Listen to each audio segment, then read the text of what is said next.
this, I was thinking about a glorious solution. Oh, yeah. Like we are putting, like if we want to have sustainable farms, socio-ecological, sustainably and economically, we are putting high standards on the farm. So more pressure basically on the farmer. Yeah, that's what we're doing. But if we combine that with large-scale community-supported agriculture, so basically, like the dream would be like every farmer in Belgium is community-supported. Yeah. Like, and for people who don't know community-supported agriculture, it's basically paying the farmer before he starts growing. Yeah.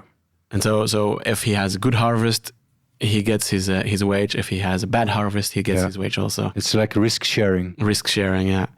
So if we would like in Belgium every Belgian, it would be like a kind of tax, but you get food in return. So it's not taxing. Yeah. It's more like everybody is mandatory, has a community supported agriculture share. Yeah.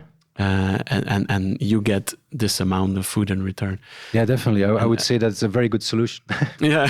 It's not so unfeasible, perhaps. You would create networks of citizens and farmers like that. And you would it would be not only about food production, but it would be about the collective care for the environment and collective care for, for local economy. And I think there we can benefit a lot from. Yeah. This is, I think, an innovation that's actually quite feasible when you have networks of citizens and farmers. But as I was talking about in the beginning of the podcast, I was talking about what is the benefits of farming for society.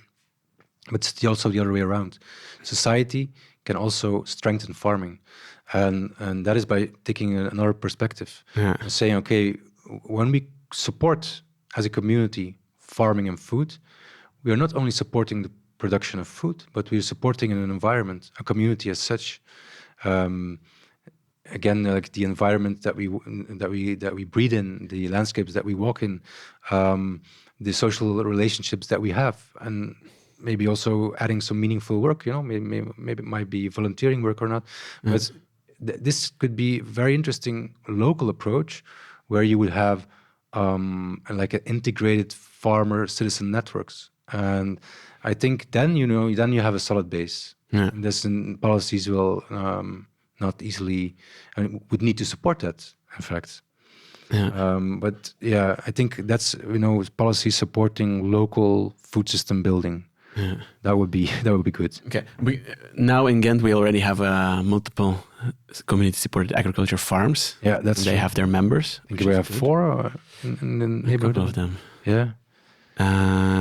And then the next step would be for the Ghent City Council to say, now everybody has a mandatory contribution for a farmer, and they choose the farmers based on the metrics that we decided within those limit of the metrics.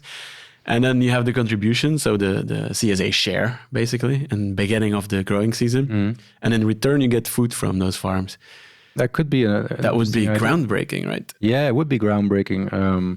And I think, I don't know, if to make it mandatory would probably be difficult, but to support... Necessary. We're talking about our environment. We're talking, of course, in a certain way, it is necessary.